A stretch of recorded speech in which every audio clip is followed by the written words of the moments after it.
Om Don Bosco,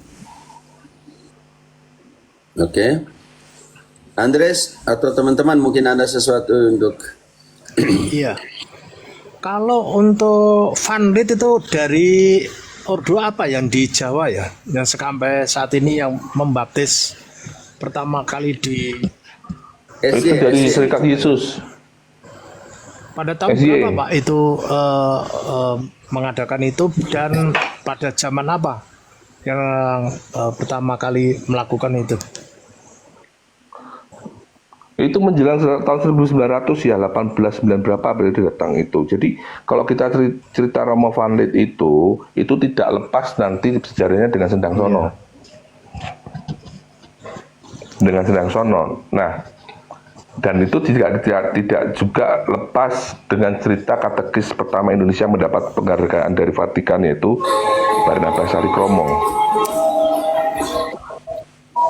Nah, karena jadi singkat saja ya, pada saat itu Sari Kromo itu dia mempunyai mimpi, padahal dia berderita sakit kaki ya, sehingga dia kalau jalan tuh istilahnya kalau dalam bahasa Jawa tuh ngesot, dia nggak bisa berjalan dengan normal.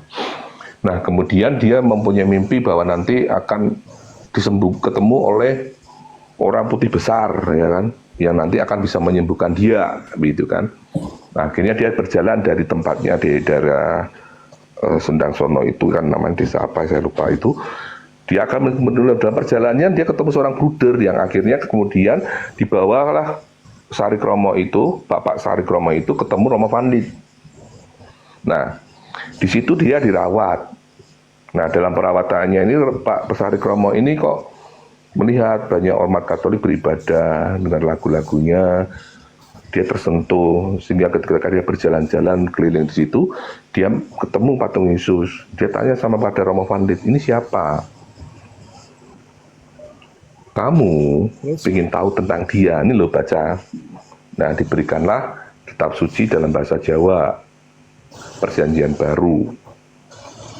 Nah, akhirnya ketika dia pulang ke desanya, nah dia bercerita, dia menceritakan itu tentang kisah Yesus di dalam perjanjian dalam bahasa Jawa. Banyak yang tertarik, sehingga pada waktu itu penduduk Indonesia minta supaya dia bercerita ke daerah-daerah lain tempat situ. Nah, tetapi Pak Sari Kromo ini, jangan dulu, saya tak izin dulu sama Kiai Londo. Nah, dia kalau menyebut Romo Vanlit itu Kiai Londo. Kiai Londo. Akhirnya dia kembali ke Muntilan. Dia minta izin kepada Romo Vanlit, ya, untuk boleh mengajukan dan dipersilakan.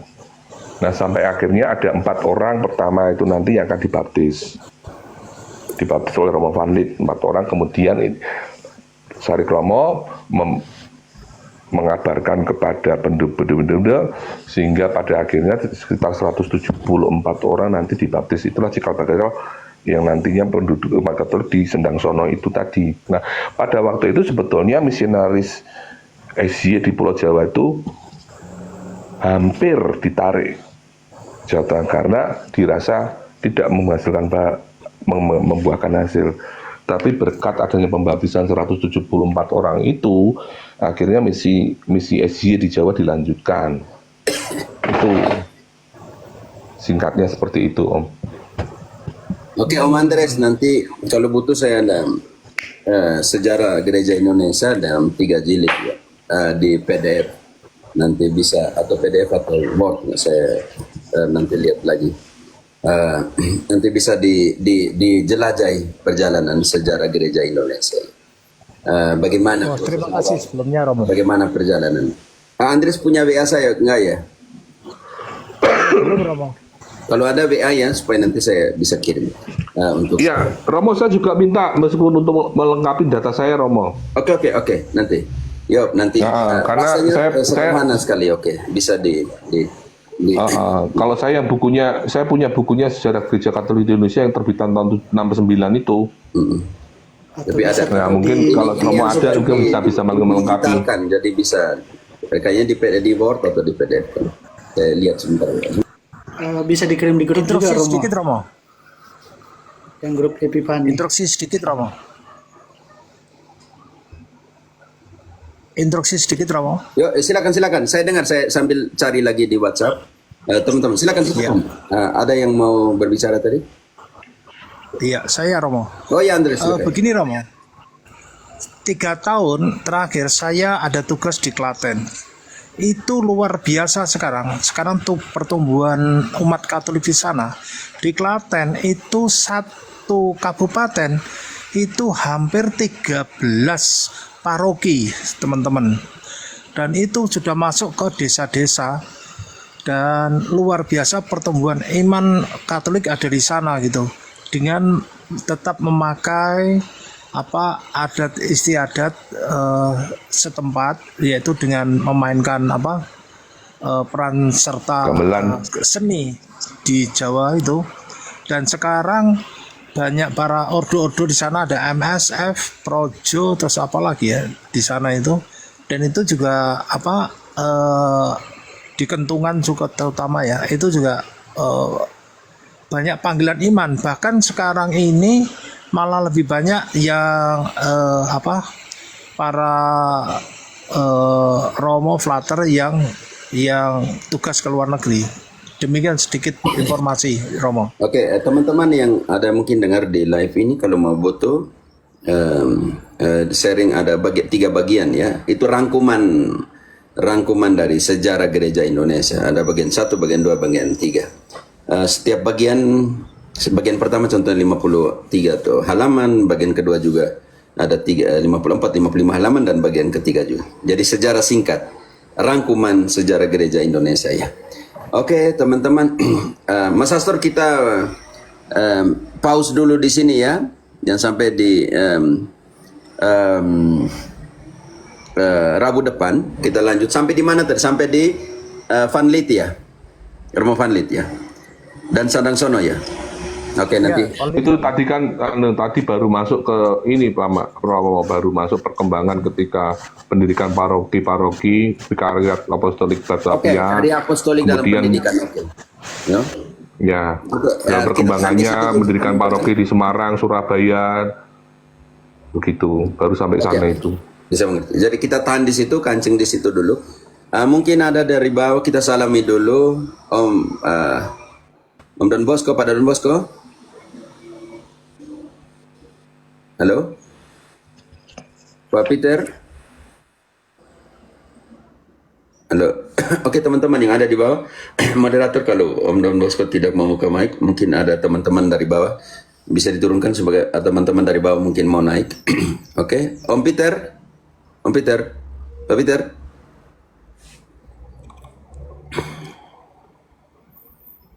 Oke, ada teman-teman yang dari bawah mau beri kesaksian, mau naik, silakan. Ada Sofi di sini. Sofi. Oke, kita Don Bosco Sihombing meminta naik. Yang lain, teman-teman. Ada yang mau menceritakan kesaksian hidup, silakan.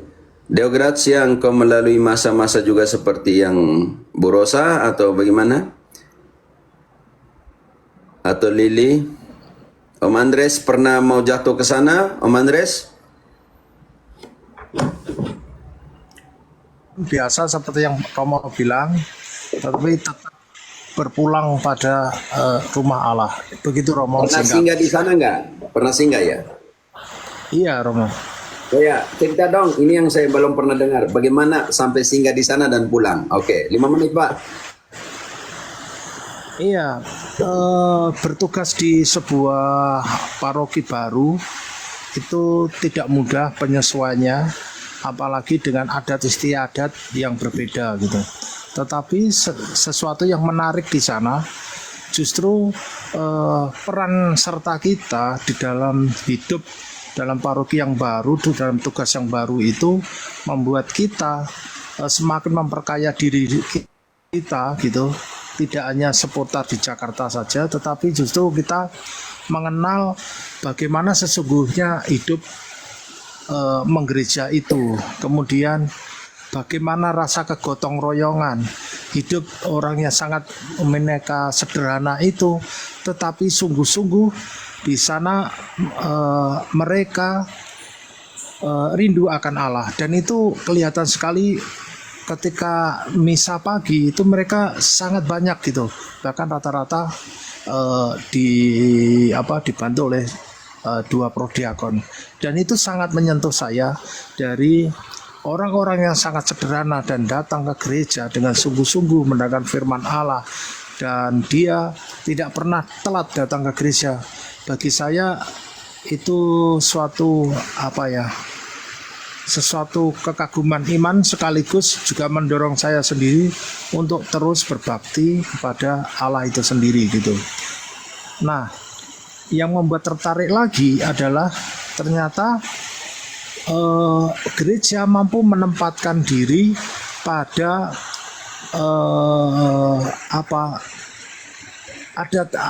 adat istiadat ya, atau lebih kurangnya mampu merangkul lah kira-kira begitu dari tatanan orang-orang Jawa. Dan ketika saya belajar tentang orang Jawa sendiri, kenapa lebih suka sekarang ini tumbuh paroki-paroki baru, terutama dari Klaten yang kotanya kecil tetapi mempunyai paroki yang begitu banyak. Itu menurut saya sampai terheran-heran gitu. Dan saya mengunjungi mereka dari paroki ke paroki lain. Kemudian saya mencoba belajar di sana. Ternyata di sana banyak tumbuh para imam-imam baru yang datang dari orang-orang muda Katolik gitu loh. Yang menurut saya tanpa harus banyak berdebat, tanpa harus banyak melakukan pengetahuan, tetapi dengan tekun dan setia mereka datang ke gereja dan merasa memiliki gereja inilah hidup saya gitu loh. Jadi kalau ada kerja bakti, ada kegiatan-kegiatan, mereka hadir gitu. Dan itu membuat suasana gereja menurut saya menjadi suatu gereja yang sungguh-sungguh hidup gitu loh. Dan kalau di Jakarta jarang sekali para pastor setelah misa itu kemudian datang ke depan gereja menyalami umat. Tetapi tradisi di Jawa ini heran saya. Begitu selesai romonya dari altar, dia tidak langsung ke Sang Kristi, tapi dia berjalan ke depan menyalami umat satu persatu yang keluar dari gereja itu. Dan itu sungguh menjadi suatu sapaan yang luar biasa, merasa dengan umatnya gitu. Suatu tindakan yang sederhana, tetapi umat merasa disapa oleh pastornya gitu. Dan kegiatan ini saya bawa juga ke dalam Jakarta. Kemudian saya juga mulai berbicara kepada pastor paroki, juga pada dewan. Tradisi ini rupanya harus juga diperhatikan pada umat sehingga sapaan umat itu sungguh. Dan gereja kami yang ada di Santa Bernadette itu yang kita perjuangkan selama 30 tahun perizinan belum selesai, dan baru kali ini tahun-tahun kemarin kami pada saat Covid itu kami mendapatkan surat izin, dan dari surat izin itulah akhirnya kami bisa mendirikan gereja dengan satu tujuan tadi, umat bersama-sama membangun itu dengan konsekuensi apa yang dia miliki.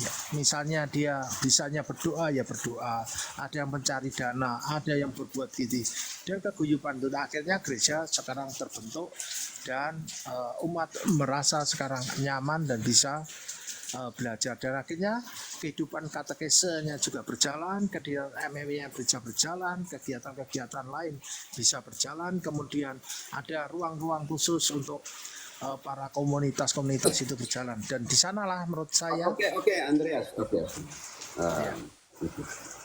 Oke, nanti itu mau kira-kira sharing saya. Oke. Kita intermezzo sedikit ya. Marcel, apa kabar, brother? Oke, ada yang type di bawah gimana? Ada ya? Romo, aku izin turun ya, Mo. Lili mau turun? Oke. Iya. Makasih, Mo. Oke. Andreas, kita tahan Karena sebentar ya supaya intermezzo supaya. Oke, Om Sastro. Oh ya. Hawa nafsu. kali ini kemana itu kok turun? Oh ya, udah hilang nih gimana? Oke, Gemini apa kabar? Ya. Baik Romo. Oke, Gemini tahan dulu ya. Ada yang kita type. Bagaimana Marcel? Hawa nafsu maksudnya gimana? Itu ini mereka berdebat soal ini Yesus punya hawa nafsu atau tidak itu Romo. Kebetulan Bang Gea ada ini di room siapa tadi itu? Oke, sekarang engkau buka siapa yang bisa buka Kamus Besar Bahasa Indonesia? Kalau tidak saya buka di sini ya. Nafsu, hawa nafsu. Kamus Besar Bahasa Indonesia. Oke, nanti kita baca dulu, kita mengerti apa itu hawa nafsu juga ya. Yang pertama, oke. Hawa nafsu adalah sebuah perasaan atau kekuatan emosional yang besar dalam diri seseorang manusia, berkaitan secara langsung dengan pemikiran atau fantasia seseorang. Hawa nafsu merupakan kekuatan psikologis yang kuat yang menyebabkan sesuatu hasrat atau keinginan intens terhadap suatu objek atau situasi demi pemenuhan emosi tersebut. Dapat berupa hawa nafsu untuk pengetahuan, kekuasaan, dan lainnya. Namun pada umumnya dihubungkan dengan hawa nafsu. Maksudnya begini,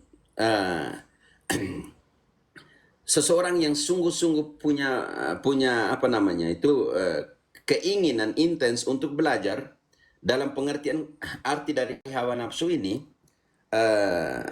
itu positif atau negatif, Marcel? Pasti positif, Pater. Nah, apa? Positif. Positif. Oke, engkau sandingkan dengan 1 Timotius 2 ayat 4.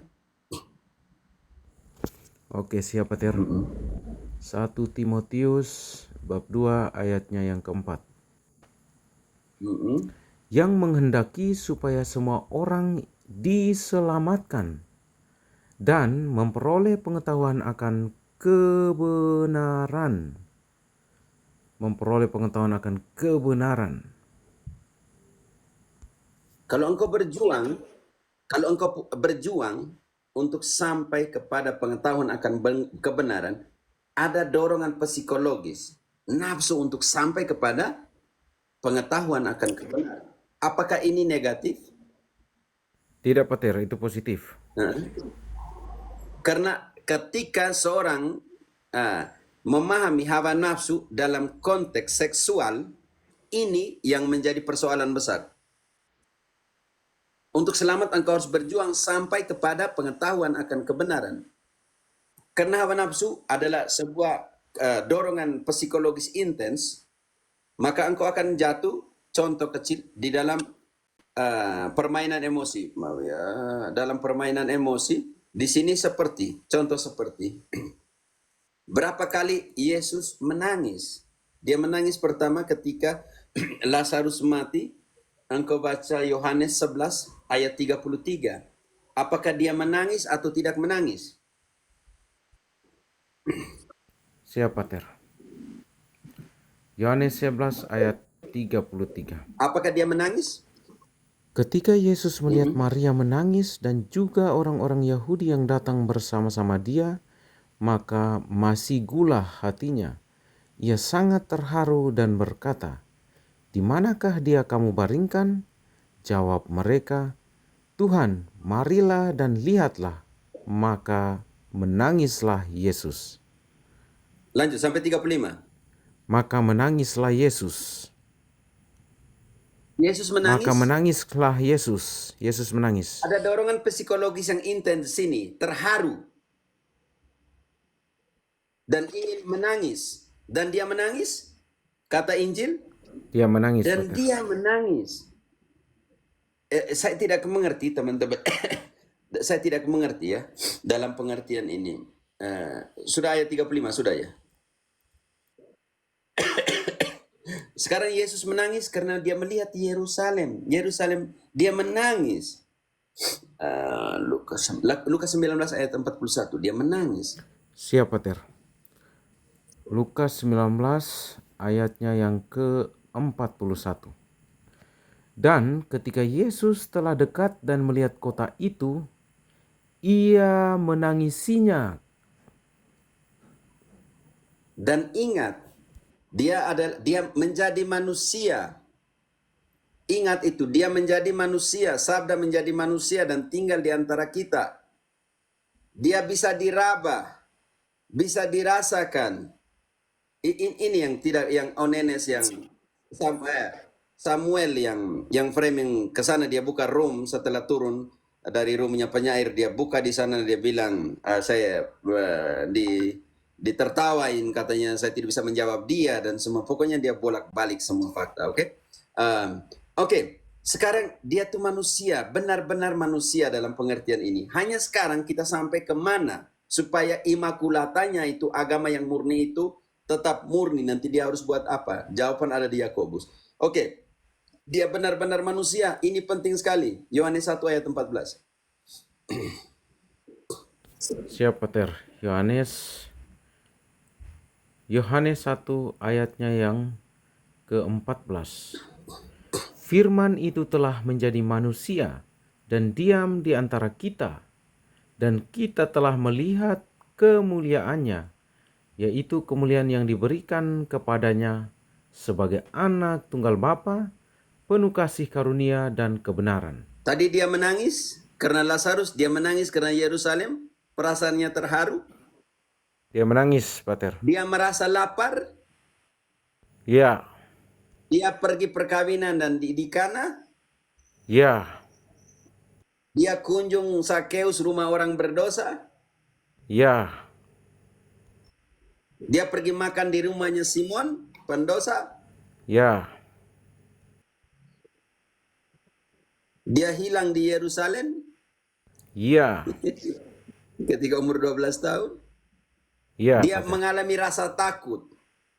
Ketika di Taman Getsemani dia bilang, Bapa, ambillah piala dariku ini, tetapi bukan kehendakku.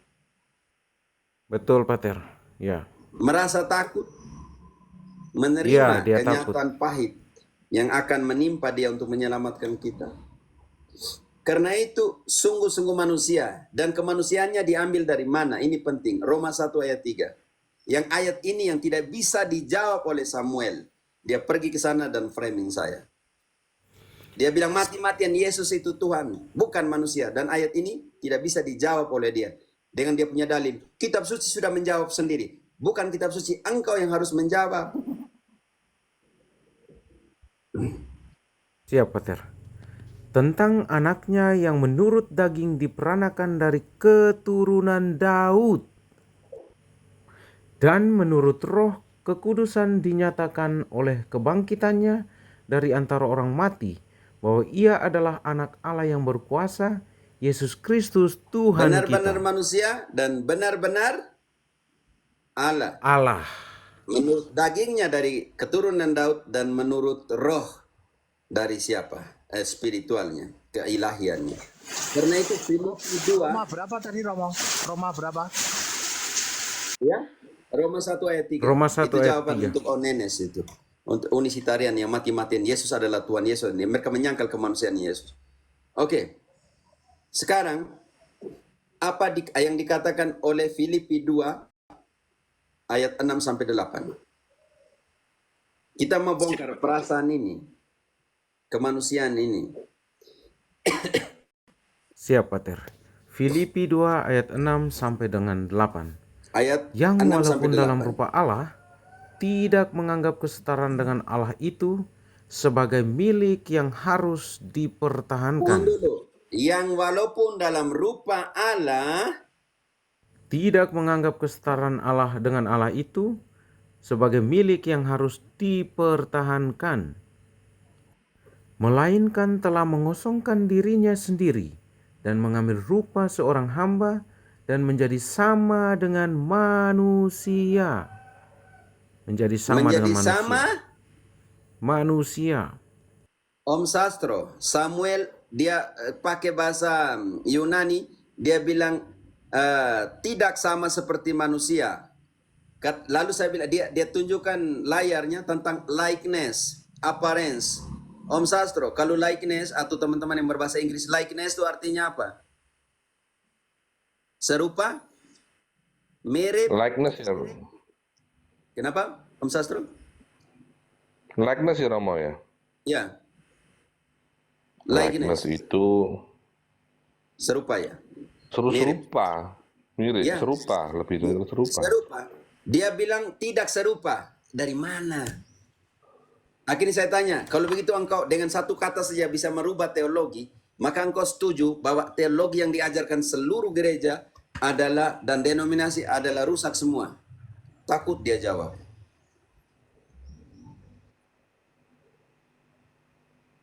Menurut daging diambil dari keturunan Daud dan benar-benar manusia, menyerupai manusia, kecuali dalam hal dosa kalau kita mau sentuh Ibrani. Karena itu bukan berarti kemanusiaan ini diperlakukan oleh konsep yang sangat picik dan hawa nafsu yang namanya itu tendensi psikologis untuk sesuatu, untuk bayangkan sampai pengetahuan pun engkau harus memiliki hawa nafsu untuk belajar, untuk mengetahui. Kalau dikontrol jadi baik. Karena itu agama yang murni itu adalah apa? Atau agama yang imakulata dan tak bercela itu seperti apa? Yakobus 1 ayat 27. Siap, Pater. Yakobus 1 ayatnya yang ke-27. Yakobus 1 ayat 27. Agama yang murni dan yang tak bercacat di hadapan Allah Bapa kita ialah mengunjungi yatim piatu dan janda-janda dalam Dengar kesusahan itu. mereka Siapa dan nama yang menjaga buat framing keluar itu? Siapa dia nama? Siapa orangnya itu? Kiamat, Pater. Kiamat ya. Kasih tahu ke kiamat itu. Baca ayat ini. Agama yang murni dan yang tak bercacat di hadapan Allah Bapa kita ialah mengunjungi yatim piatu dan janda-janda dalam kesusahan Yang kedua, mereka. kata kunci. Dan yang menjaga supaya dirinya sendiri tidak dicemarkan oleh dunia. baca kembali. Dan menjaga supaya dirinya sendiri tidak dicemarkan oleh dunia. Tunjukkan satu ayat Yesus mencemarkan dirinya dengan dunia. Tidak ada, Pater. Tidak ada. Tunjukkan satu ayat bahwa Yesus mencemarkan dirinya dengan dunia. Jangan asal framing. Imakulatamu di situ, tak bercelamu di situ. Baca kembali ayat itu. Agama yang murni dan yang tak bercacat di hadapan Allah Bapa kita ialah mengunjungi yatim piatu dan janda-janda dalam kesusahan mereka dan menjaga supaya dirinya sendiri tidak dicemarkan oleh dunia. Teman-teman yang buat framing seperti ini, tunjukkan satu ayat Yesus mencemarkan dirinya dengan dunia. Bahkan betapa besar kasihnya. Kenapa, Marcel? Sampai dunia kiamat orang tidak akan bisa. Dan ingat itu, betapa besar kasihnya dan penghargaannya kepada perempuan.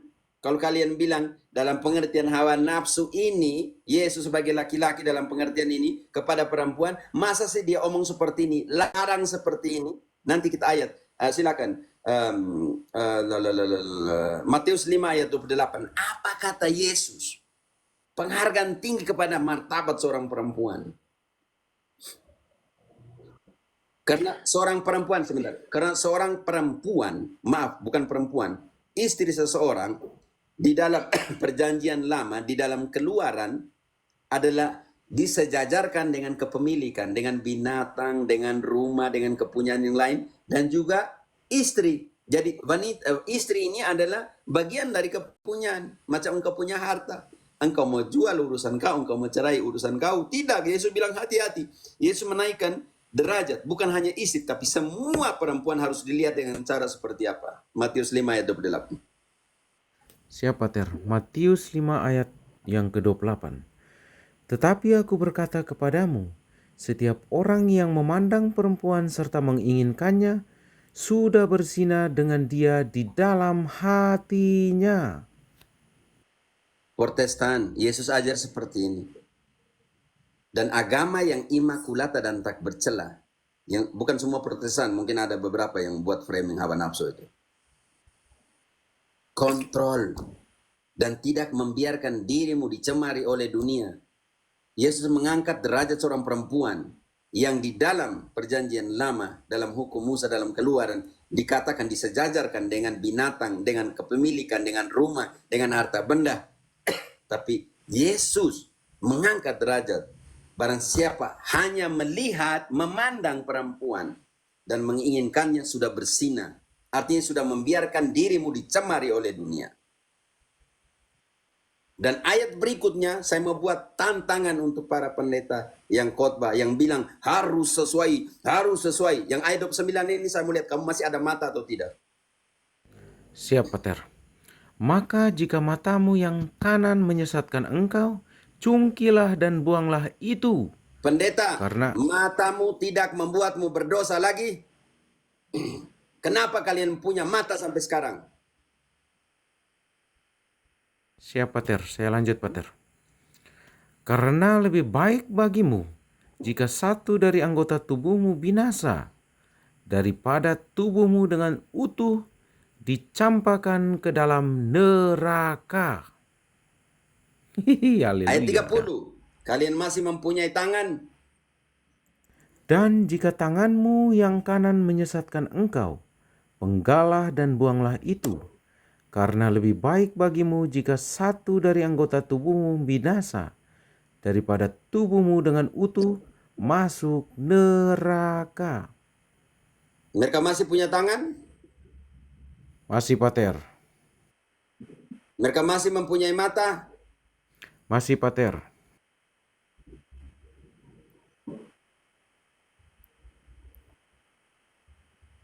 Untuk hitung uang perpuluhan. Romo, saya minta kesimpulan biar saya tidak dituduh Protestan. Kesimpulan seperti apa? Saya tidak mengerti. Biar kami tidak pernah berdosa dengan mata. Jangan tipu-tipu. 1 Yohanes 1 ayat 8. Jika kita mengatakan bahwa kita tidak berdosa, kita ini tukang tipu. Jadi mereka Siap, Pater. rupanya ini ya Romo, menginterpretasikan dari sebuah Alkitab itu tidak ditinjau dari sisi teologinya, sisi filsafatnya, atau sisi yang lain, tapi hanya letterlek. Tetapi ketika kita mencoba mengikuti cara dia letterlek seperti apa yang gitu, dia pun akhirnya kewalahan. Kira-kira gitu kan? Iya, nanti sebentar saya pakai standar hermeneutik. Oke, engkau baca dulu. Mereka bilang kami tidak pernah berdosa dengan tangan. Kami tidak pernah berdosa dengan mata. Nah, 1 Yohanes 1 ayat 8. Siap, Pater. Jika kita berkata bahwa kita tidak berdosa, maka kita menipu diri kita sendiri dan kebenaran tidak ada di dalam kita. Haleluya. Bagaimana ayat tadi bilang matamu membuatmu berdosa, cungkilah. Tanganmu membuatmu berdosa, potonglah. Lebih baik masuk ke surga tanpa tangan daripada dengan lengkap engkau dibuang ke api yang bernyala. Karena ini persoalan di sini. Ada yang tulis tentang hawa nafsu masih protes juga. Tergantung engkau kontrol bisa tidak engkau membiarkan dunia menguasai engkau. Makanya agama yang murni, agama yang tak bercela, imakulata adalah jangan membiarkan engkau Dipengaruhi oleh dunia. dipengaruhi oleh dunia. Dirusaki, dirasuki, Dicemari. pernyataan seperti itu. Hati-hati. Cari titik komentar kecil kesalahan seorang Katolik atau kelemahan tesis yang juga bukan kelemahan. Emang Yesus tidak menangis? Emang Yesus tidak merasa terharu? Emang Yesus tidak merasa takut ketika dia ada di Taman Getsemani? Ambillah piala ini daripadaku.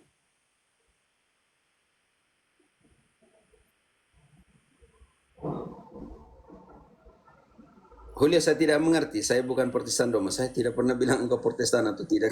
Saya tidak mengerti statementmu.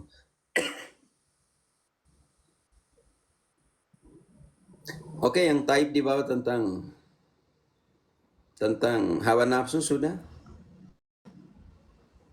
Berarti salah dong ketika mama tanya, kamu punya nafsu makan nggak? Mas Astro, kalau istrimu tanya, Mas punya nafsu makan nggak? Yang ada di kepalanya istrimu itu yang negatif atau bagaimana? Positif, Pater. Terlalu Kan dangkal lucu. dia. Terlalu dangkal loh. Andres, Ya. ya. Kalau saya tanya, Andres, kamu punya nafsu untuk pekerjaanmu nggak? Berjuang nggak? Ya harus itu. Bagi Harus laki-laki. ada nafsu untuk berjuang. Makan pun harus ada nafsu makan. Kalau tidak, gimana mau kerja? Tapi definisi nafsu bagi dia seakan-akan sebagai laki-laki, Yesus mau ditutur dengan seksual. Kira-kira begitu dia. Ya, makanya mereka tuh pikiran sangat seperti itu. Jadi soal itu pikiran mereka tuh seperti Marcel, engkau baca tuh, pikiran mereka tuh seperti yang Kisah 19 ayat 13 sampai 15. Mirip sampai 17. Mirip mereka pikiran itu. Kisah Sama, engkau berapa baca. Romo? Kisah 19 ayat 13 sampai 17. Nanti Marcel yang baca. Baik, Pater, siap. Juga beberapa tukang jampi Yahudi yang berjalan keliling di negeri itu mencoba menyebut nama Tuhan Yesus atas mereka yang kerasukan roh jahat dengan berseru. Katanya, "Aku menyumpahi kamu demi nama Yesus yang diberitakan oleh Paulus." Mereka yang melakukan hal itu ialah 7 orang anak dari seorang imam kepala Yahudi yang bernama Skewa. Tetapi roh jahat itu menjawab, "Yesus aku kenal." Dan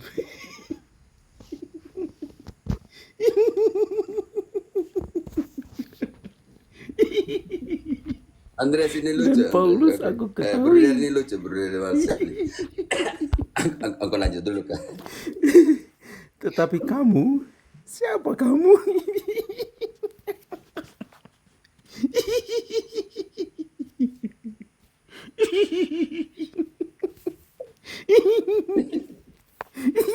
Sampai roh jahat tidak kenal. Aduh, Yesus. Main pakai nama Yesus. Dan orang yang dirasuki roh jahat itu Lanjut. menerpa mereka dan menggagahi mereka.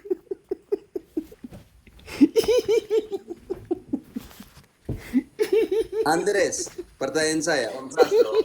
Kalau seandainya umat kecil yang sederhana yang Protestan membaca ayat ini, menerpa dan menggagahi, apa kata menggagahi? Ngangkangi itu, Pak. Menggagahi dalam kepalanya seorang Protestan itu apa? Kalau seorang Katolik menguasai, tapi menggagahi, ya? Ya, kamu mohon maaf Mengangkangi itu. ya. Enggak, menggagahi itu lebih ke arah ke memperkosa. Mohon maaf. Iya, Memperkosa. memperkaus. Iya, Dan aku tidak mengenal karena Anda, Pak. karena Ngaku lebih sih. lucu nanti yang keluar nanti, yang lucu nanti yang keluar. Apa yang keluar nanti setelah itu? Kan mereka punya kepala itu picik banget ya. Dalam pengertian penafsiran sangat bagi saya kok sampai pornografi juga muncul di situ ya. Mati kita. Kenapa? Karena nanti yang roh jahat itu membuat mereka kalah dan mereka keluar dengan keadaan seperti apa? Oke, Engkau baca. siap, Pater, siap. Sorry, Kau Pater. baca ayat itu, menggagahi. Dan orang yang dirasuki roh jahat itu menerpa mereka dan menggagahi mereka semua dan mengalahkannya sehingga mereka lari dari rumah orang itu dengan telanjang dan luka-luka. Dengan telanjang dan luka-luka. Pasti mereka pikir menggagahi, telanjang dan luka-luka. Maksudnya logikanya di sana. Wih, berbahaya sekali dong Andres. Ya, maksudnya seperti lucunya seperti itu karena yang ini mereka tidak mau baca. Om Andres, yang ini mereka tidak mau baca. Buat framing aneh-aneh. Siapa yang kiamat engkau baca ayat ini dan engkau tafsir. Kita perut sakit malam ini. Bagi orang kecil, Aduh, Pater. ya bagaimana? Aduh, Tuhan Dewi. Rusak betul. Ya Andres, Iya, Romo. berbahaya sekali dalam pengukuran itu. Pasti. Silakan Karena Andres. iya.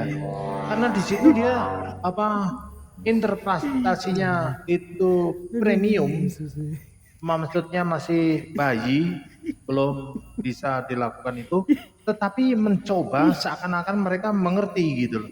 Tetapi tinjauannya itu sangat diketawakan oleh Pater Marcel ini. Sebetulnya kan lucu sekali gitu loh.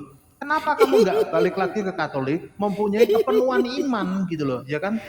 Daripada agama yang minimalis ya begini nih, wah, ya kan? Efek yang minimalis gitu. Aduh, mati kita. Kemudian buat dari pendekat Aduh, terhibur betul.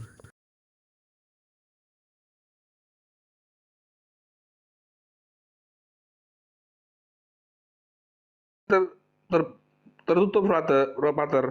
Mic-nya tertutup. Aman. Mic-nya tertutup. Makanya Roma Patris bilang mereka yang ada di kepalanya Protestantisme itu, yang Protestan itu ada baku naik kan semacam itu. Yang di kepalanya mereka hanya pikiran picik. Nah. Kalau yang kalau bahasa Flores yang di kepala mereka tuh hanya urusannya baku cukis ya. Tidak mau belajar yang benar seperti apa. Minta maaf, saya rasa sampai terjemahan lain juga penuh dengan seperti itu, yang terjemahan barusan ini. Minta maaf ya teman-teman. Tidak, hanya pakai saya tidak pakai sinonim lah saya. Karena saya pakai sinonim. Tidak, yang tadi malam bilang Samuel yang pergi framing saya itu ya, tidak enak, yang di kepalanya mereka tuh hanya seperti itu. Ih, mati kita. Jadi berarti ini TikTok pakai saya punya bahasa daerah juga.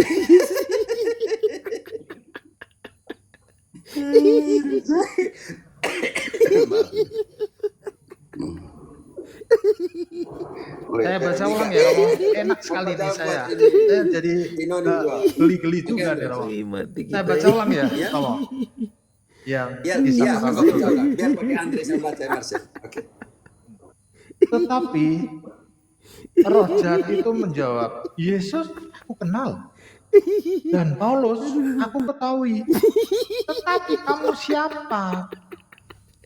Dan orang yang dirasukin roh jahat itu menerpa mereka dan menggagahi mereka semua dan mengalihkannya sehingga mereka lari dari rumah orang itu dengan telanjang dan luka-luka. Wow, sangat tragis ya, Rom.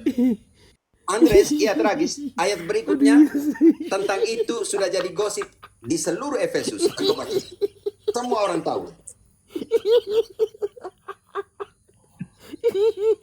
Baca ayat selanjutnya, Andres. Oke.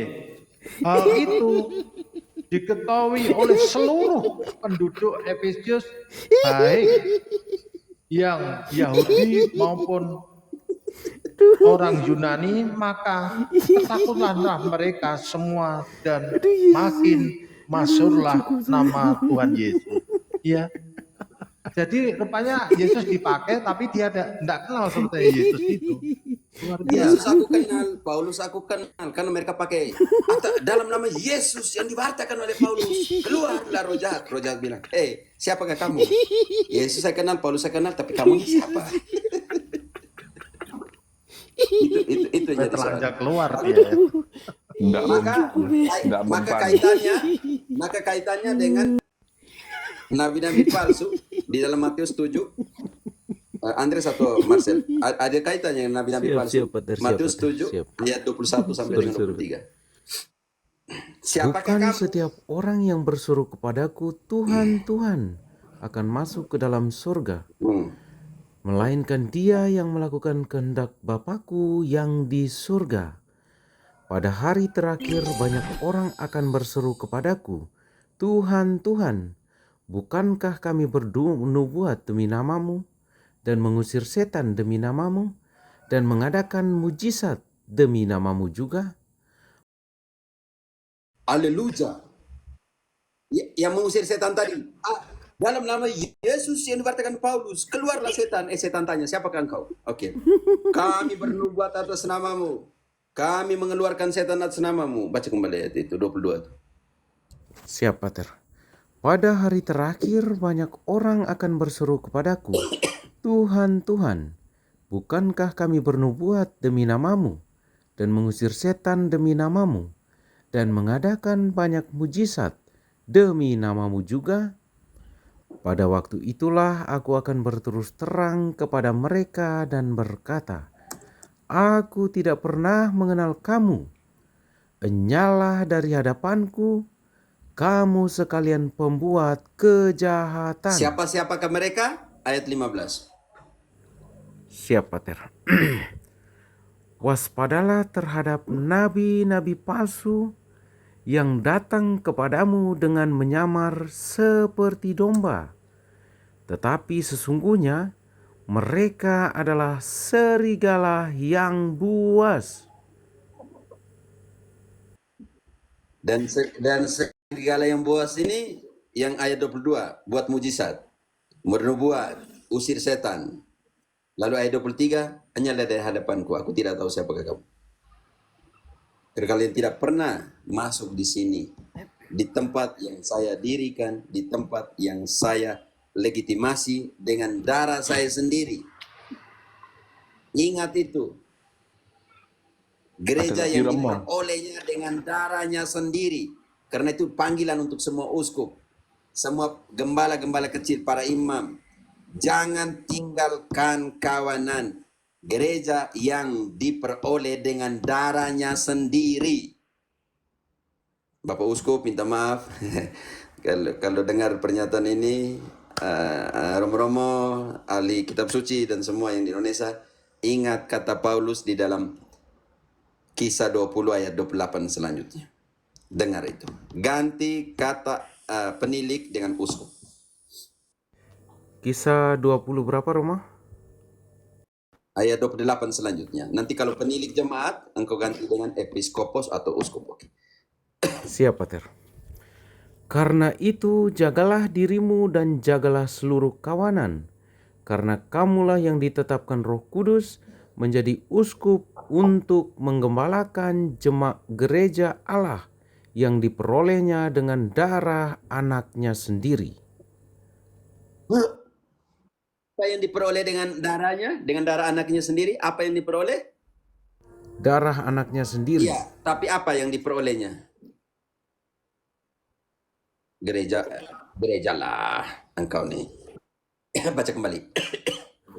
Karena itu jagalah dirimu dan jagalah seluruh kawanan, karena kamulah yang ditetapkan Roh Kudus menjadi uskup untuk menggembalakan gereja Allah yang diperolehnya dengan darah anaknya sendiri. Yang diperolehnya dengan Darah anaknya sendiri. darah anak sendiri, Yesus. Lanjut. Aku tahu bahwa sesudah aku pergi. Sebentar, Sofi, minta naik dong, Sofi. Saya tidak tahu aku mau yang mana. Engkau, Sapere. Handayani lihat akun Sapere dinaikkan itu Sofi ya. Karena akunnya yang asli juga nanti rusak jadi. Sapere. Oke, nanti dia nih. Sofi ini karismatik, Pentakosta karismatik, dan ini pertama kali bagi dia Minggu Palem. Ini hebat. Sapere, Handayani tolong cari Sapere. Oke, lanjut dulu. Aku tahu bahwa sesudah aku pergi, serigala-serigala yang ganas akan masuk ke tengah-tengah kamu dan tidak akan menyayangkan kawanan itu. Bahkan dari antara kamu sendiri akan muncul beberapa orang yang dengan ajaran palsu mereka berusaha menarik murid-murid dari jalan yang benar dan supaya mengikuti mereka. Apa ayat itu? Baca kembali. Salve Romo, salve semua. Oke, espere itu artinya menanti. Oke? Espere artinya tunggu. Espere artinya dalam bahasa Spanyol artinya menanti. Oke, baca kembali ayat yang terakhir tadi. Bahkan dari antara kamu sendiri akan muncul beberapa orang yang dengan ajaran palsu mereka berusaha menarik murid-murid dari jalan yang benar dan supaya mengikuti mereka. Haleluya. Paulus bilang, saya berjuang 3 tahun. Lanjut. Siap, Pater. Sebab Lanjut. itu berjaga-jagalah dan ingatlah bahwa aku 3 tahun lamanya siang malam dengan tiada henti-hentinya menasihati kamu masing-masing dengan mencucurkan air mata. Cukup. Mencucurkan air mata dan sekarang saya menyerahkan. Dan sekarang aku menyerahkan kamu kepada Tuhan dan kepada firman kasih karunia-Nya yang berkuasa membangun kamu dan menganugerahkan kepada kamu bagian yang ditentukan bagi semua orang yang telah Serahkan tugas mandat ini dikuduskannya. kepada pendeta? Ada di sini kah? Atau kepada para uskup? Tidak ada, Pater. Gereja itu dalam pengertian singular atau plural? Yang diperolehnya dengan darahnya. Jamak atau tunggal? Gereja. Marcel. Satu, Pater. Satu. Tunggal. Satu, kudus, katolik, dan apostolik. Singular. Tunggal. Oke. Kita sapa dulu. Gemini 78. Gemini, maaf tadi. Ya Romo, Gemini. Yo, silakan Gemini.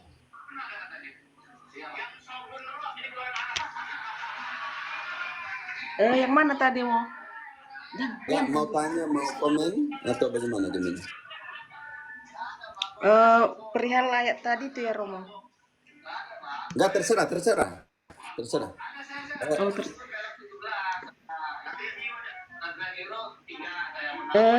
Ini Romo, kemarin kan aku ada seorang pendeta mengatakan seperti ini tentang permandian ala Protestan itu Romo. Mereka ngambilnya yang dari 1 Ibrani 6 ayat 1 sampai 5 katanya kalau pembaptisan itu tidak perlu harus dilakukan. Apakah itu memang benar atau seperti apa Romo? Kita baca dulu. Oke. Ibrani 6 ayat 1 sampai 5 tentang permandian itu katanya tidak perlu harus dilakukan Romo. Apakah itu benar atau tidak seperti sekarang, itu? Sebentar, saya sudah mengerti. Sekarang kita baca Ibrani 6 ayat 1 sampai 5. Apakah ada pembaptisan atau tidak? Oke, silakan. Brother. Siap, Pater. Sebab itu marilah kita tinggalkan asas-asas pertama dari ajaran tentang Kristus dan beralih kepada perkembangannya yang penuh. Janganlah kita meletakkan lagi dasar pertobatan dari perbuatan-perbuatan yang sia-sia dan dasar kepercayaan kepada Allah, yaitu ajaran tentang pelbagai pembaptisan, penumpangan tangan, kebangkitan orang mati, dan hukuman kekal. Oke, cukup. Saya bisa mengerti sudah. Dengan kata-katanya jangan apa tadi kita baca kembali ayat 1. Jangan kita meletakkan lagi dasar pertobatan dari perbuatan-perbuatan yang sia-sia. Oke. Di sini dikatakan jangan teruskan lagi atau Janganlah kita meletakkan lagi dasar pertobatan dari perbuatan-perbuatan yang sia-sia dan dasar kepercayaan kepada Allah. Gemini, ini namanya kurang ajar di dalam penafsiran. Yang dimaksudkan oleh Paulus ketika dia menulis ini, dia bilang semua itu sudah fix. Tidak perlu lagi kita tiap kali omong tentang pembaptisan, omong tentang ekaristi, omong tentang doa orang mati. Semua sudah fix. Doktrin ini sudah selesai, tidak usah lagi diulangi seperti yang sekarang terjadi. Tanya tentang orang mati, doa untuk orang mati, tanya tentang pembaptisan. Ini sudah fix maksudnya seperti itu Gemini. Bukan bukan maksudnya kita tinggalkan. Bukan artinya tidak usah lagi tema omong ini tidak perlu lagi. Oh iya iya Tidak Romo. buat apa lagi omong tema ini, sudah fix, sudah selesai. Itu yang dimaksud oleh Paulus. Tetapi karena namanya penafsiran kurang ajar, seolah-olah Paulus bilang jangan sentuh lagi tema itu, jangan ulang lagi pembaptisan. Aduh Tuhan Allah. Nah, itulah Romo mereka katakan katanya bahwasannya itulah ajaran Katolik itu sesat. Sementara di Ibrani 6 ayat 1 sampai 5 so. Jadi kan kita kan kalau pengajaran dari sesuai ajaran magisterium Katolik itu kan kebenaran Tuhan itu sudah final, gak ada lagi kita harus ini. Mereka tidak terima Romo. Jadi aku itu makanya agak penasaran dengan ayat itu sampai saya save terus dalam hati kan apa sih sebenarnya karena kita kan Romo kurang oh iya di sini seperti ini gitu kan. Sebenarnya kita tahu bahwasannya kalau pengajaran dalam Katolik itu firman Tuhan itu kita sudah final, tidak ada lagi untuk mencari. Iya kan Romo? Iya, maksudnya tentang pembaptisan sudah. Yesus baptis dalam nama Bapa dan Putra dan Roh Kudus, selesai. Pembaptisan itu untuk apa? 1 Petrus 3 ayat 21. Pembaptisan sudah selesai. Tema, buat apa omong-omong lagi? Tiap kali seperti yang teman-teman sebelah, ulang kembali tema yang sama tentang patung, tentang purgatorium, tentang doa untuk orang mati. Paulus bilang itu sudah fix, sudah selesai. Buat apa lagi kita ulang tiap hari? Tidak bosan kah? Berarti Contoh, tentang penafsiran mereka memang benar sangat liar ya Romo ya. sangat liar karena magistis untuk dirinya sendiri. Makanya saya kemarin kan sempat shock juga, apa aku yang salah gitu kan? Iya, makanya pengajaran Katolik itu sesat. Di sana sudah Paulus itu sudah menyatakan pembaptisan itu tidak perlu bla bla doa untuk orang mati, pokoknya segala macam. Jadi kan cuman ya udahlah saya ngalah aja Romo kan yang seperti ini nggak perlu diperdebatkan. Gemini, bagaimana mungkin pembaptisan tidak perlu? Baca ini. Baca baik 1 Petrus 3 ayat 21. Marcel. Siap, Pater. Juga kamu sekarang diselamatkan oleh kiasannya, yaitu baptisan. Maksudnya bukan untuk membersihkan kenajisan jasmani, melainkan untuk memohonkan hati nurani yang baik kepada Allah oleh kebangkitan Yesus Kristus. Aduh, berarti. Kata meninggalkan artinya jangan buat lagi pembaptisan. Begitukah Gemini? Tidak, Pater. Tidak. Dari Protestan punya tuh konsep Iya tadi. Romo, katanya itu tidak perlu Tidak perlu lagi pembaptisan dilakukan seperti itu. Makanya saya kaget. Tidak bisa dilakukan.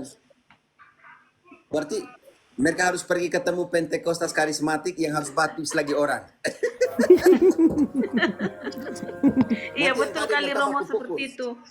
Mereka baku gulat, maksudnya baku berkelahi antar mereka. Baku Satunya jambak bilang mereka. jangan baptis lagi, satunya bilang harus baptis ulang.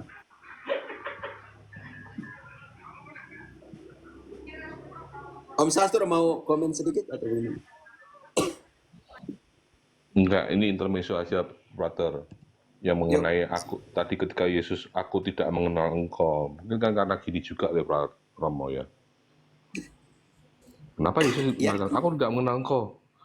Aku itu tidak punya adik kandung, nggak punya saudara kandung. Kenapa kamu memberitakan aku punya adik kandung? Gitu ya mungkin kali Romo ya. Mereka belum mengenal Allah. Jadi kamu itu memberitakan aku yang lain, bukan aku yang asli kali gitu ya Romo ya mungkin ya. Ya, aku Yesus yang lain. yang KW yang diberitakan. Benar sekali, aku yang lain karena apa? Karena Kristus yang lain dalam pengertian Mesias palsu, Kristus palsu, antikristus. Matius 24, 23, 24. Siap, Pater. Matius bab 24 ayat 23 sampai ayatnya yang ke-24. Pada waktu itu jika orang berkata kepadamu, lihat, Mesias ada di sini, atau Mesias ada di sana, jangan kamu percaya. Sebab Mesias palsu dan nabi-nabi palsu akan muncul dan mereka akan mengadakan tanda-tanda yang dahsyat dan mujizat-mujizat, sehingga sekiranya mungkin mereka menyesatkan orang-orang pilihan juga. Dan ini adalah tanda orang yang mengenal Allah. 1 Yohanes 2 ayat 3. Tanda apa yang harus disertai, yang harus dihidupi orang-orang yang mengenal Allah? Siap, Pater. 1 Yohanes 2 ayat 3. Dan inilah tandanya bahwa kita mengenal Allah, yaitu jikalau kita menuruti perintah-perintahnya. Orang yang mengenal Allah artinya menuruti Perintah-perintahnya. Yesus suruh pengakuan dosa, barang siapa kamu ampuni dosanya, dosanya diampuni. Mereka bilang mengaku langsung kepada siapa? Tuhan. Yesus bilang, baptislah dalam nama Bapa dan Putra dan Roh Kudus. Mereka bilang, nama Yesus. Yesus only. Yesus Dalam nama Yesus. Yesus bilang, saya tidak sendiri. Unisitarian bilang, Yesus sendiri. Yesus bilang, saya tidak sendiri, sebab saya tidak seorang diri, sebab Bapa menyertai aku. Mereka bilang, only Jesus. Perintah yang mana nih? Yesus bilang, Ekaristi, makan tubuhku dan minum darahku, dagingku adalah benar-benar makanan dan darahku ada benar-benar minuman. Mereka bilang, hanya simbol. Berarti mereka belum kenal Tuhan Allah. Karena tanda bahwa orang mengenal Allah adalah melakukan semua Perintah-perintahnya. dan perintahnya itu hukum diberikan kepada siapa? Kisah 1 ayat 2. Siap, Pater. Kisah Para Rasul bab 1 Ayat 2. ayat yang ketiga. Sampai pada hari ia terangkat, sebelum itu ia telah memberi perintahnya oleh Roh Kudus kepada rasul-rasul yang dipilihnya. Kepada siapa perintah itu diberikan? Rasul-rasul. Dan kepada siapa mandat untuk mengajarkan perintah-perintahnya? Matius 28 ayat 20. Siap, Pater. Matius bab 28 ayatnya yang ke-20. Dan ajarlah mereka melakukan segala sesuatu yang telah kuperintahkan kepadamu. Dan ketahuilah, aku menyertai kamu senantiasa sampai akhir zaman. Karena perintah diberikan kepada para rasul, tadi kisah 1 ayat 2, dan Yesus memberi mandat untuk mengajarkan perintah-perintahnya kepada para rasul. Maka disposisi Kristiani adalah bertekun di dalam pengajarannya siapa? Para rasul. Kisah 2 ayat 42. Katolik, Kristen bertekun di dalam pengajarannya siapa? MIM bilang tidak perlu ijazah Paulus, tidak perlu ijazah Petrus. Engkau makan sendiri ayat ini. Mereka bertekun dalam pengajaran rasul-rasul. Pengajarannya siapa? Rasul-rasul. Pengajarannya siapa? Rasul-rasul. Haleluya. Bertekun di dalam pengajaran para rasul. Pertanyaan saya, 60.000 denominasi. Kalian tidak ada dasar rasul di sana. Karena gereja didirikan di atas dasar para rasul. Efesus 2 ayat 20 didirikan di atas dasar para rasul. Artinya gereja yang didirikan di atas dasar para rasul ini harus bertekun di dalam pengajaran para rasul. Pertanyaan saya, kalau kalian tidak punya lagi suksesi apostolik, bagaimana bertekun di dalam pengajaran para rasul? Dibaca ya, Pater. Yuk. Yang dibangun di atas dasar para rasul dan para nabi dengan Kristus Yesus sebagai batu penjuru. dibangun di atas dasar para rasul. Oke.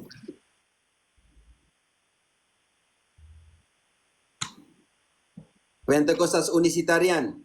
Kalau kitab suci katakan gereja didirikan di atas para rasul, Pentekostas Unisitarian, only Jesus. Siapa yang rasul di situ? Tidak ada Lutheran. Siapa rasulmu? Calvin, siapa rasul yang menjadi dasar pendirian gerejamu? Kalau kalian bilang gereja. Calvin, Zwingli, Charles Barron, Pentekosta Unisitarian itu. Anna Helen Goldwhite, William Miller, Pentekosta dan Pentekosta hari ke-7. Andre Di mana? Ursan. Sastra. Andre Kenapa? de Ursan. Andre de Ursan. Anti Pentakostal, diursan, ya. Wanes Pentakostal. Andre de Ursan. Kenapa Sastro? Andre de Ursan. Andre Dorsan. Ya, Oke. itu kan Wanes. Charles Barron 1906. Oke.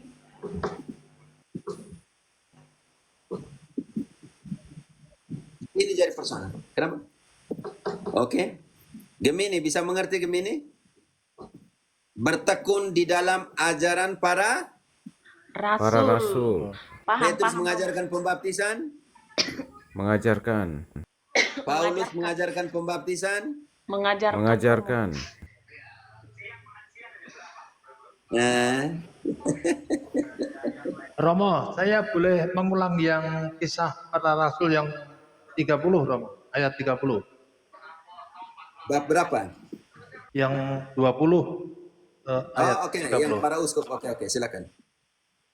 Bahkan dari antara kamu sendiri akan mencuri muncul beberapa orang yang dengan pengajaran palsu mereka berusaha menarik murid-murid dari jalan yang benar dan supaya mengikuti mereka. Luar biasa. Sudah tertulis, diantisipasi. Bapak. Sudah diantisipasi. Tertulis. Karena itu sebagai Katolik yang baik harus ikut apa yang diminta Paulus kepada Timoteus. Harus ikut itu. 2 Timoteus 3 ayat 10. Kamu harus ikut ini. Kalau kamu mau seperti yang saya ajarkan, kamu harus ikut ini. Tetapi engkau telah mengikuti ajaranku. Tahan dulu Marcel. Ajaranku. Paulus omong tentang berapa gereja, Andres? Gemini? 1 gereja. Paulus omong tentang berapa pembaptisan? 1 pembaptisan. Paulus omong tentang berapa iman? 1 iman. Paulus omong tentang gereja adalah kepenuhan dari tubuh Kristus. Ya. Paulus omong tentang Kristus menyelamatkan gerejanya. Ya. Efesus 3 ayat 3. Paulus mengajarkan bahwa Kristus menguduskan gerejanya, Ya. mencintai gerejanya, memelihara gerejanya. Ya. Paulus omong dalam Efesus didirikan di atas dasar para rasul, gereja itu. Ya. Ke Paulus omong gereja itu punya persekutuan dengan para kudus, Efesus 2 ayat 19. Ya.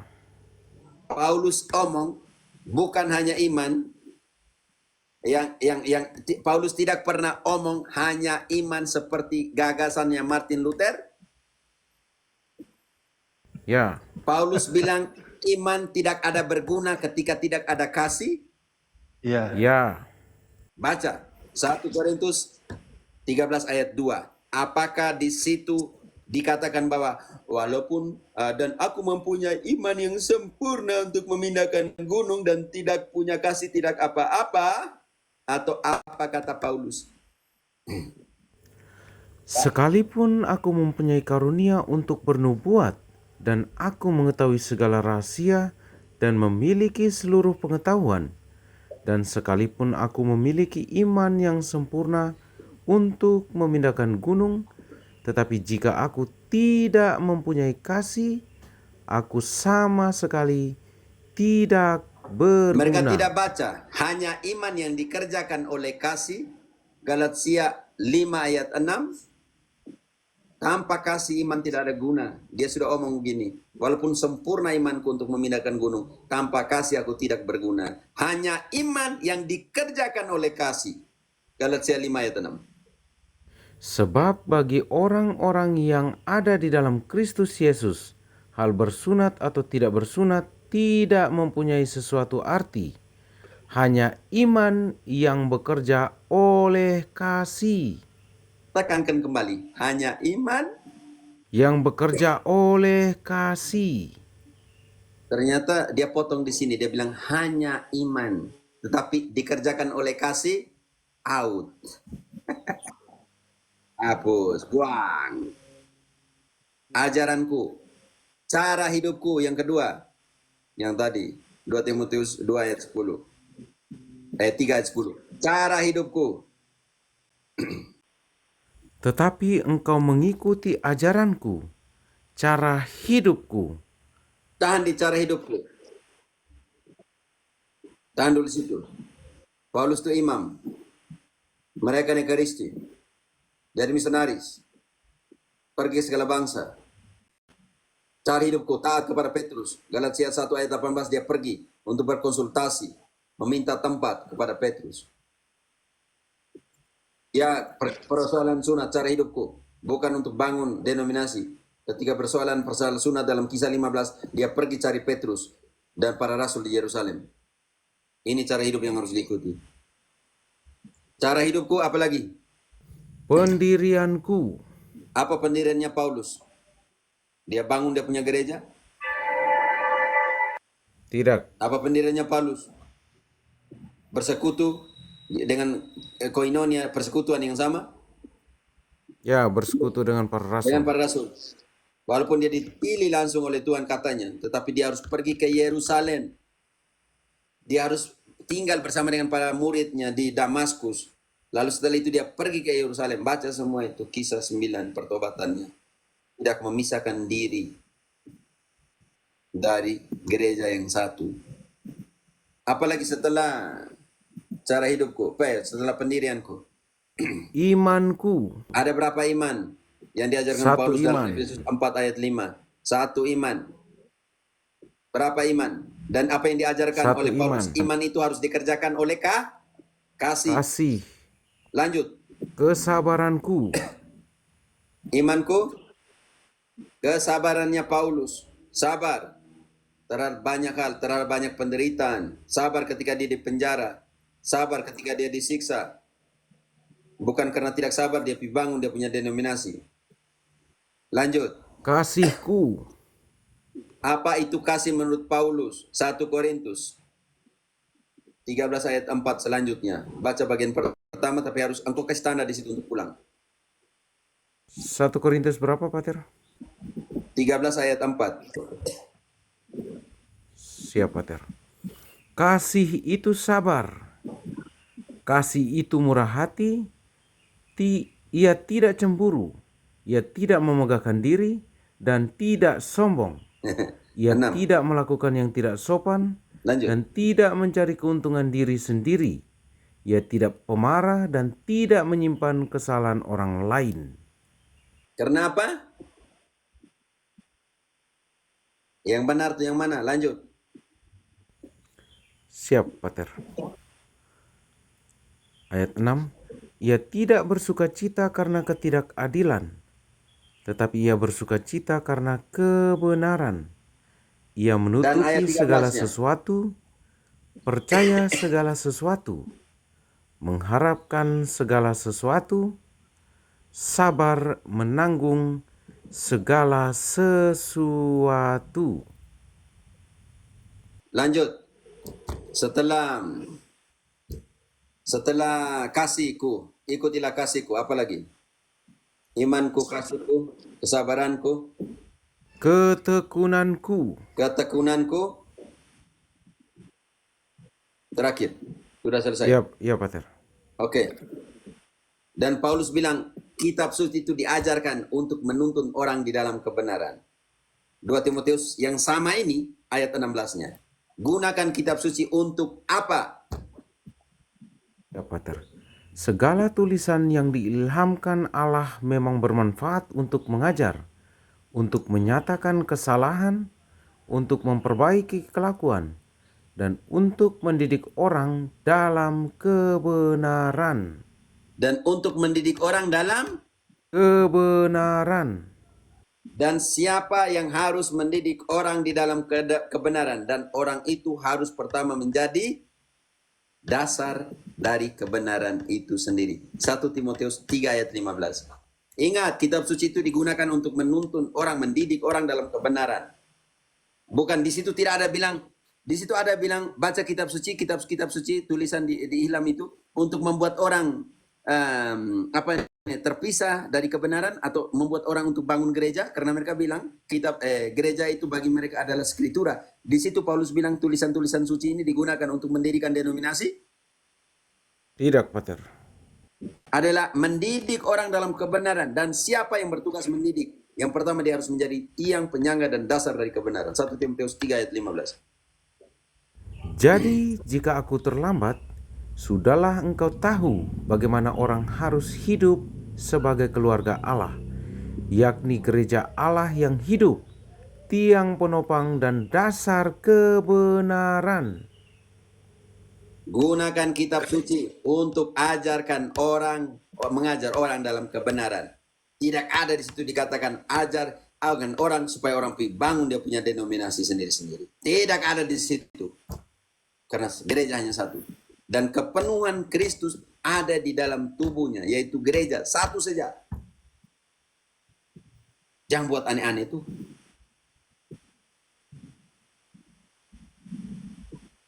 Jadi gereja mana nih yang adalah dasar dan tiang penyangga kebenaran? Gereja mana nih? Gereja Katolik, Pater. Makanya jangan pakai bilang denominasi gereja itu dibangun atas dasar skritura. Ingat bahwa Tesalonika itu ditulis tahun 50. Dan gereja bisa hidup tanpa kitab suci tertulis, kitab suci ya tertulis. Tetapi gereja tidak bisa hidup tanpa pengajaran para rasul yang meneruskan itu. Yang kuterima dari Tuhan itulah yang kuteruskan kepada kamu. 1 Korintus 15 ayat 1. Siap, Pater. 1 Korintus 15 ayat 1. Dan sekarang saudara-saudara, aku mau mengingatkan kamu kepada Injil yang aku beritakan kepadamu, dan yang kamu terima, dan yang di dalamnya kamu teguh berdiri. Dan yang kamu terima, dan yang di dalamnya kamu teguh berdiri. Paulus bilang, saya tidak sama seperti mereka yang lain, yang menjual, yang menjajakan firman Tuhan untuk kepentingan mereka. 2 Korintus 2 ayat 17. Siap, Pater. 2 Korintus bab 2 ayatnya yang ke-17. Sebab kami tidak sama dengan banyak orang lain yang mencari keuntungan dari firman Allah. Sebaliknya dalam Kristus, kami berbicara sebagaimana mestinya dengan maksud-maksud murni atas perintah Allah dan di hadapannya. Jangan pernah menggunakan firman Allah, menjualnya untuk kepentingan Diri sendiri, saku pribadimu. perut. Jangan jual firman Allah untuk kepentingan perutmu. Roma 16 ayat 17-18. Jangan manipulasi. Dan jangan didik orang dalam ketidakbenaran. Jangan manipulasi Injil, ajaran hanya untuk kepentingan perutmu. Baca itu baik-baik. Tetapi aku menasihatkan Ayat 17, kamu 18. saudara. Tetapi aku menasihatkan kamu saudara-saudara, supaya kamu waspada terhadap mereka yang bertentangan dengan pengajaran yang telah kamu terima, menimbulkan perpecahan dan godaan. Sebab itu hindarilah mereka. Sebab orang-orang demikian tidak melayani Kristus, Tuhan kita, tetapi melayani perut mereka sendiri. Dan dengan kata-kata mereka yang muluk-muluk dan bahasa mereka yang manis, mereka menipu orang-orang yang tulus hatinya. Orang banyak yang tulus hati untuk datang cari Yesus. kamu manipulasi untuk kepentingan perutmu. Karena ingat garis bawahi kata itu, mereka ini Ngeri. menimbulkan Perpecahan. orang yang menimbulkan perpecahan itu karena melihat ibadah sebagai sumber keuntungan. 1 Timotius 6 ayat 5. Orang-orang yang tidak ada lagi kebenaran di kepalanya, itu yang mengira ibadah adalah sumber keuntungan besar. Percecokan antara orang-orang yang tidak lagi berpikiran sehat dan yang kehilangan kebenaran, yang mengira ibadah itu adalah suatu sumber keuntungan. Ayat 6 yang mereka pakai. Memang ibadah itu kalau disertai rasa cukup memberi keuntungan besar. Keuntungan punya standar. Keuntungan besar tuh rasa cukup itu punya standar. Ayat 8. Asal ada makanan dan pakaian cukuplah. Bukan ada jam tangan apa? Rolex. Rolex. Bukan bilang tadi malam, Roh Kudus, mimpi, Roh Kudus datang saya bilang, beli untuk pendeta ini, mobil dengan keluaran seperti ini, mobil dengan ini, merek ini. Hey, Roh Kudus bagaimana sampai seperti itu? Mana itu? Roh Kudus sikil Ayat laba-laba. 9-nya, orang-orang yang mencari keuntungan, ayat 9-nya. Tetapi mereka yang ingin kaya terjatuh ke dalam pencobaan, ke dalam jerat, dan ke dalam berbagai-bagai nafsu yang hampa dan yang mencelakakan, yang menenggelamkan manusia ke dalam keruntuhan dan kebinasaan. Ayat 10. Karena akar segala kejahatan ialah cinta uang. Sebab oleh memburu uanglah beberapa orang telah menyimpang dari iman dan menyiksa dirinya dengan berbagai-bagai duka. Para pendeta yang terkasih, jangan pakai pernyataan seperti ini. Berilah. Nah, namanya teori kompensasi di dalam teologi kemakmuran. Bahaya sekali. Teori kompensasi. Beri semua untuk dapat lebih banyak. Beri 1 juta, engkau akan mendapat 10 juta. Beri 10 juta, engkau akan mendapat 100 juta. Pendeta, kalau seandainya ada umat yang datang, mereka doa supaya minta kemakmuran dan tidak datang, kenapa engkau harus marah?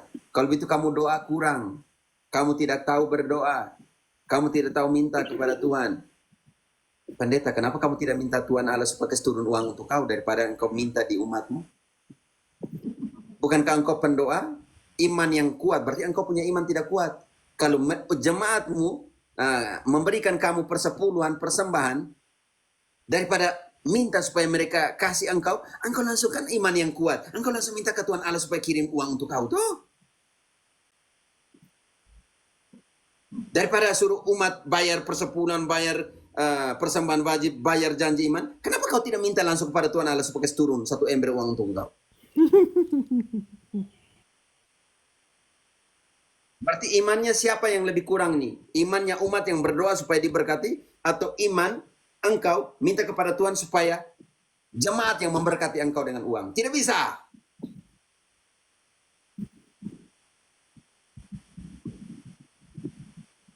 Kalau umat bilang, hai pendeta saya belum, pendeta perempuan, pendeta ibu pendeta bilang, hai ibu pendeta saya belum diberkati. Berarti ibu pendeta, kamu doa kurang. Tapi kenapa saya harus bayar persepuluhan? Kalau itu Pak, Bapak pendeta, Ibu pendeta berdoa kurang, kadang-kadang tidak langsung minta kepada Tuhan supaya turun 1 ember, 2 ember uang. Tuh, kalau gitu.